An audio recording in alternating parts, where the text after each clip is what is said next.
it's Susan. Welcome back to Immerse the Chaos. Today is all about PMF, poor man's fiberglass, canvas, wood glue, scrapers. Prepped the walls pretty well. Did some spray foam insulation around where it framed things up and sanded it down. I'm not too worried about how clean it is around the door and the windows because I'm going to put some trim around that anyway. So didn't worry too much about cleaning that up too much. And this is all prepped. I read online about poking holes in the foam so that the glue will sink into it. Some people have very expensive options, like buy one of those wallpaper removers, which is 45, 50 bucks. Another guy took his drill and drilled a bunch of holes. I used this, poked. We'll see if that works. Anyway, I'm excited because every step makes it a little more real. I didn't actually think I would get this far, so kind of excited. My friend Betsy's coming to help me out for a bit today, and here we go.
I'm kind of tired today. Had a crazy week last week. Taught probably twice as many art classes as I normally do. Plus I had a big craft fair on Saturday I had to prep a lot of artwork for. On top of that, I finished doing both of the interior walls, getting them cut, getting them canvassed and glued, and it's just been a very long week. You may notice I'm not 20 anymore, so it's really hard when I push myself this hard. I'm also a cancer survivor, and I shouldn't complain because most of the time nothing bothers me, but I get fatigued really easily, especially when I push myself as hard as I have this week, so last week. So I'm going to try and take it a little easy today. The only thing I'm going to do is sand down the two walls, put a layer of paint on it. It's got canvas and 2 layers of glue. I'm going to put 2 layers of paint today, hopefully do one now, come back later this afternoon, hopefully it'll be dry. It's kind of chilly here for Southern California. The weather here has been nuts. Yesterday it was, the last few days it's been 85, almost 90, and then today it's like 60 degrees. So, but I have so much admiration for you guys building in the Midwest and in all the cold states. I grew up in Winnipeg, Canada, so I understand the cold. I have so much admiration for you guys building in that kind of weather. Anyway, I'm really tired, so I'm rambling. Today, hoping to finish the interior walls, then tomorrow pick up the foam for the roof and the hatch. And I have my groovy little, I think this is gonna be my skylight. It's so adorable. Sorry, I turned into a girl there for a minute. I really like it. I think it's gonna go right above where I lay at night and give me some inspiration. Anyway, I'm gonna stop talking and get on with painting. Thanks.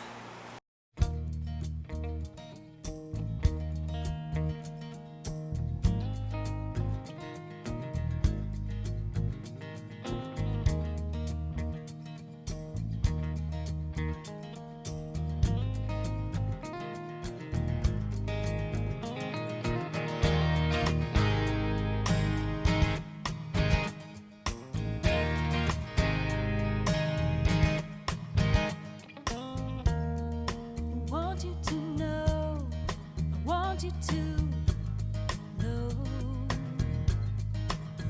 you say these cute words ending bad lies. I wanted a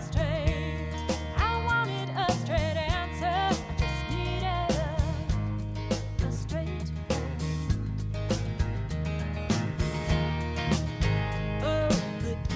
I found this really nice eggshell reject paint, so I'm kind of happy with the color too. It's not too bright, it'll be easy to paint over, or if I decide not to paint over it, it doesn't bother me. It's a little, well, it's gray down here, it's hard to see. It's not a bad color. Learning experience, I left the seam in the canvas on the interior walls because I didn't think it would bother me. I'm wrong, it bothers me. However, I'm thinking on the driver's side, which is going to be the side with the cabinets and with the power, I'll probably just run, we're going to install the power on the surface, so I'll just run the wiring down there and cover it up with something, and that'll cover up the seam. And then tomorrow pick up more foam and start the roof. So please like and subscribe, and there's links how to follow the adventure on Instagram and all other social media. Thanks.